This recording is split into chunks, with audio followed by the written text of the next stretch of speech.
Well, here we are again. The championship roller coaster for Boro is about to start all over again. So let's get going with the first Project Boro preview of the season, which, like last season, is at home to Swansea City.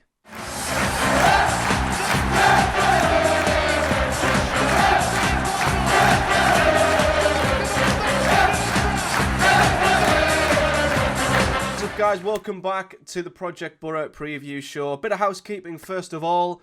This might be a new series to any new subscribers who've jumped on over the summer. If so, then welcome. This is a preview show that we do ahead of every single Boro League game and some cup games as well, where we basically look ahead to the game, take a look at the opposition, their recent form, their best players, as well as predicting what the Boro 11 might look like, and then of course giving our predictions. We drop this on YouTube in the middle of every week before a Boro game on a weekend, and we also do a podcast version of this. So if you'd rather listen to these on the go, you can just jump onto your chosen podcast provider. You can click the link tree description in the description of this video, and you can find the Project Boro Preview Show on Spotify, wherever you want to find it, and you can listen to it on the go as well, just in case that is something you'd prefer to do. But yes, like last season, Boro are going to open up the championship at home to Swansea City. Last season, we of course did edge it in a 1-0 win, courtesy of what I think I remember was an Emmanuel Latte-Lath penalty, I want to say, and we're here to do it all over again. Now, as I say, normally we do take a big look into recent form. We do look into the teams they've been playing, as well as a few other things, but of course, it's been pre-season. So this will be a slightly different preview than normal, and maybe a slightly smaller one as well, because we don't have as much to go on. It's not as easy to judge a team based off of pre-season. The results in pre-season aren't as important. There's obviously still a lot of business to do, and I don't claim to know everything about Swansea's pre-season, but I've certainly did my best to dig out and try and find as much as I possibly can. So let's just have an overall chat about Swansea as a team, where they're at, and how they're looking going into the new season. Now, the biggest thing I can say when it comes to Swansea, they're very similar to Boro, I think, at this moment in time. I think both teams are in very similar positions. Relatively new managers, albeit Alan Sheehan was, of course, at Swansea for a big chunk of time towards the back end of last season. They're both, I think, looking like mid-table sides who are trying to build without the biggest finances on both sides, and are both probably going to be looking at a sort of top half finish, maybe a flirtation with the playoffs, but probably won't both quite be in there.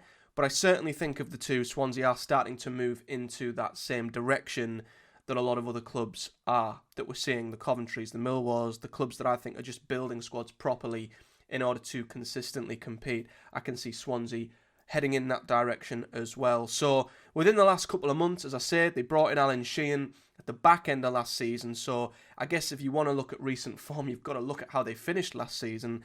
They did finish it incredibly well towards the end of last season. Swansea won 5 of their final 8 championship games. And I think from the moment he come in, from sort of March onwards, the number of points Swansea accumulated would have had them in the top 6 as well. So the impact that Alan Sheehan had last season was pretty impressive. Now, he is untested, I guess, when it comes to a full season, but the initial bounce they got from him, the initial spell he had towards the end of last season, was an incredibly positive one, and that led to them, of course, almost catching Boro in the end. They finished just behind us, 3 points adrift in 11th. So Swansea do have momentum coming in to last season if they can carry that through into this one. They've also had a lot of big stuff happening off the field over the summer as well, and this is something I actually want to talk about quite a bit, because people may laugh, they might find it corny, cringy, and it might be one of the sort of quote-unquote woke things about modern day football, as you say, but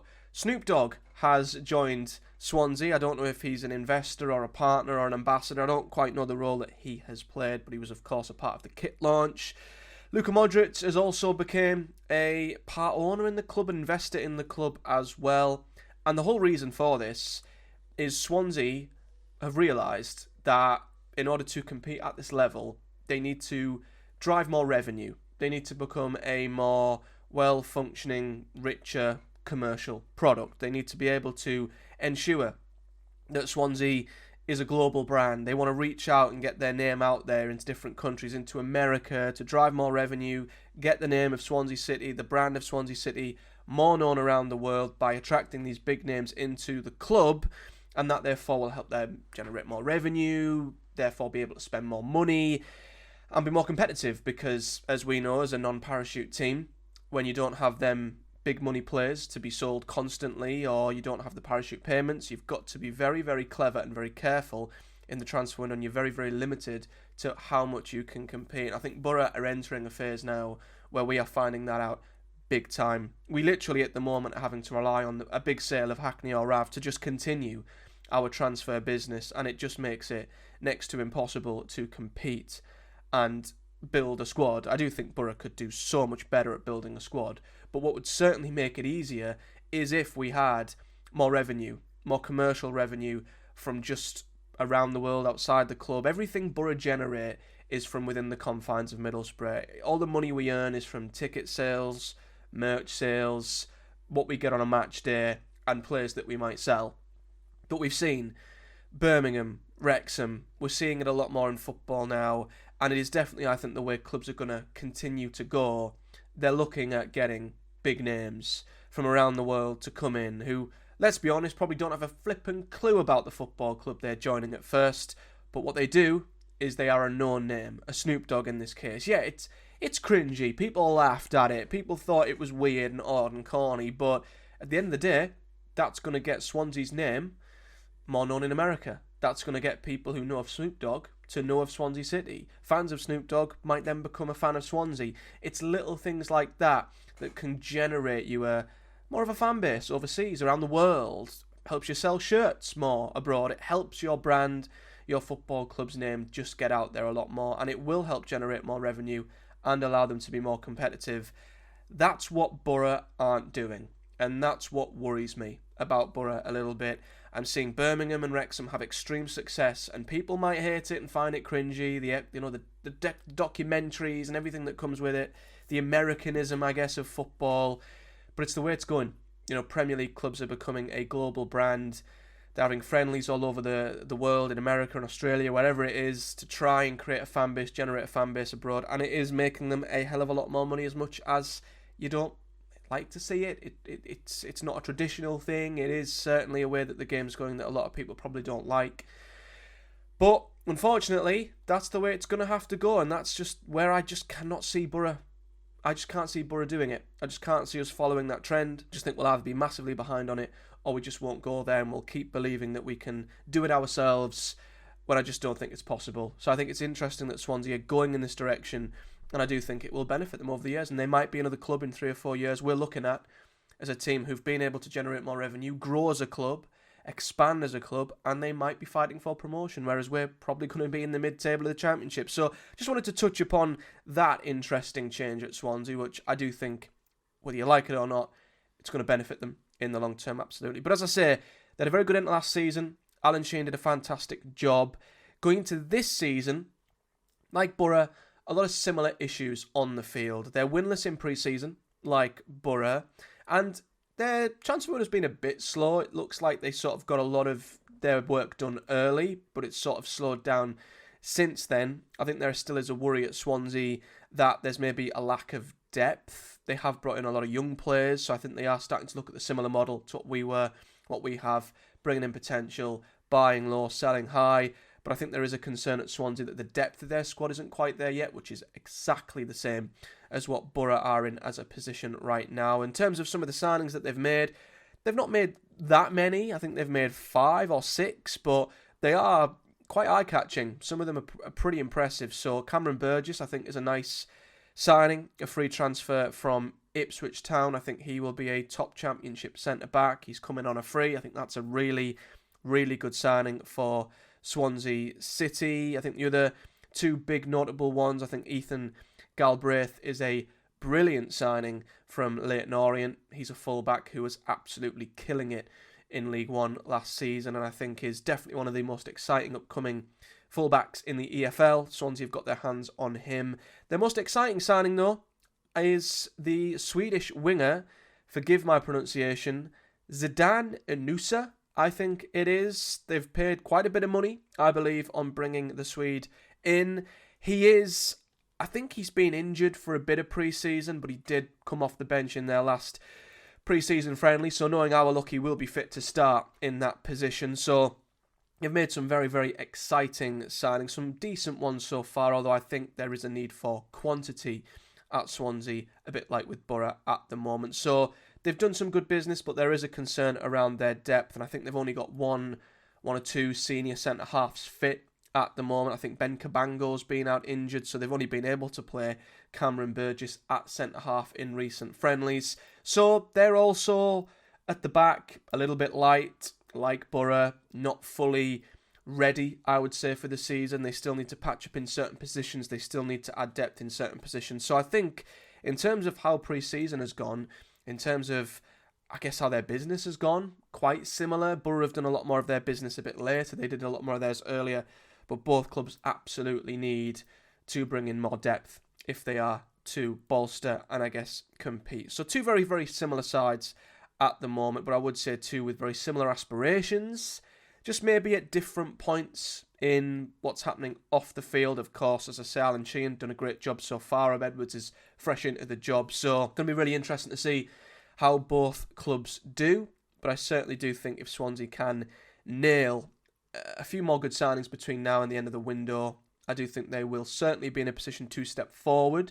I have dropped my league table predictions on the YouTube channel already. That dropped, I think, yesterday it might have, or maybe it's going to drop tomorrow. I'm not too sure. So I won't spoil where Swansea are quite in my league table predictions. I'm not 100% sure which way around the videos are going to drop, but I do think they'll be very much like Boro, maybe on the outside looking in when it comes to the playoff picture. They might have a flirt, but I'm not too sure they'll be quite good enough to get in there, but we will see. So that's my sort of thoughts on Swansea. That's as much as I could sort of gather without championship games have happened and a good idea on what their full squad's going to look like, form going into this game, etc. But let's take a look at Boro then, because swapping it into what Boro's 11 might look like, I think down to the sheer number of injuries and lack of depth at Boro, sadly, our 11, I think, is quite easy to predict. It's going to be the new 3-2-4-1 formation, I believe it is, or whatever you want to call it. But this is how it's going to look, and I think it's pretty straightforward, if I'm honest. Solbrin, I think, will be between the sticks, because he did get a full 90 against Deportivo in the last friendly. I think the back three is the only back three we can probably field. With Edmondson and Lenihan out injured, Fry will be at the centre of it, Jones to the right, Borges to the left. I think Silvera will, of course, be the left wing-back. Not ideal, but has done well, and I think we'll have another huge opportunity with the Championship officially kicking off to make an even bigger claim that he warrants being in this squad. I would throw Callum Britton straight in.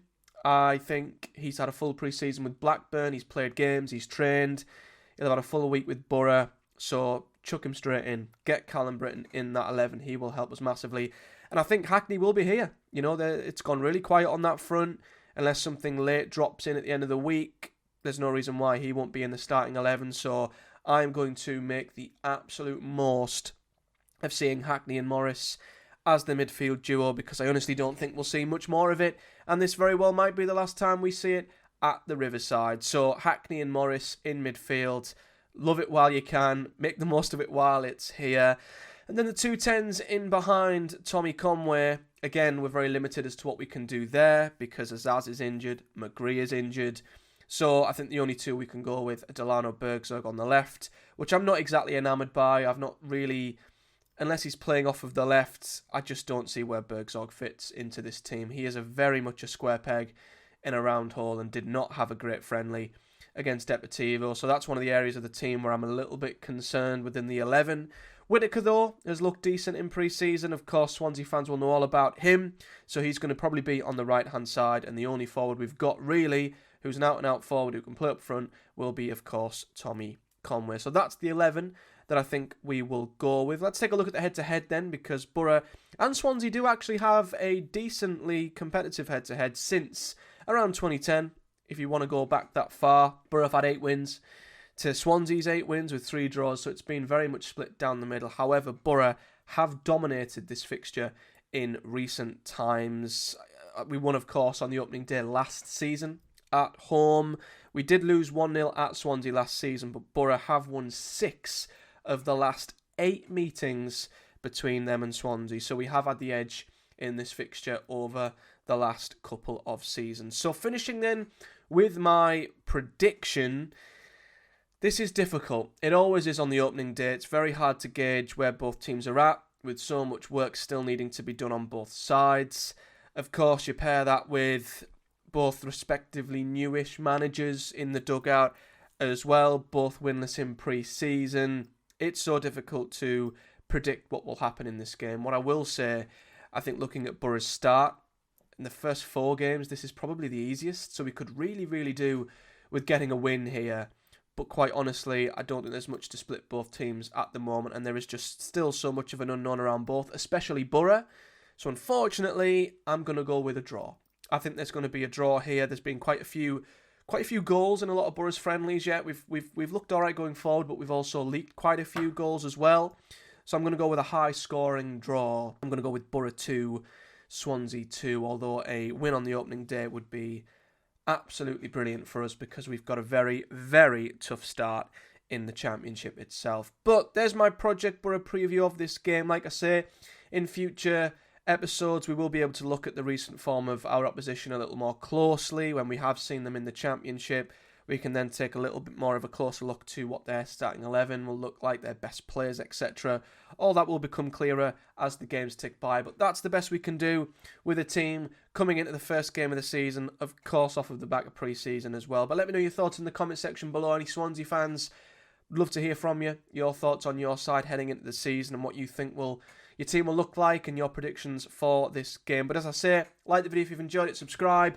We do previews of every single Championship game that Boro are a part of this season, and we'll be back next week to do exactly the same ahead of our trip to Millwall, which should be an interesting one. And subscribe if you're new, if this interests you, of course. And as I mentioned at the top, these will not only be on YouTube, they'll be uploaded to the podcast providers as well if you'd rather listen to these on the go. But I'll be back before the end of the week. As I say, I don't know if this has dropped before or after my league table predictions. If they have, go and check out my 1 to 24s to find out exactly where I've got Boro and Swansea in my league table prediction. And I will be back on Friday to do a much more in-depth bumper episode of the Project Boro podcast where Chris will be joining me and we're going to be taking a deep dive look into Boro's pre-season, our squad, Rob Edwards, predicting the opening 4 games, and of course predicting the overall season as well. So I look forward to that as well later on in the week. But until then, take care guys, and I will see you all in the next one.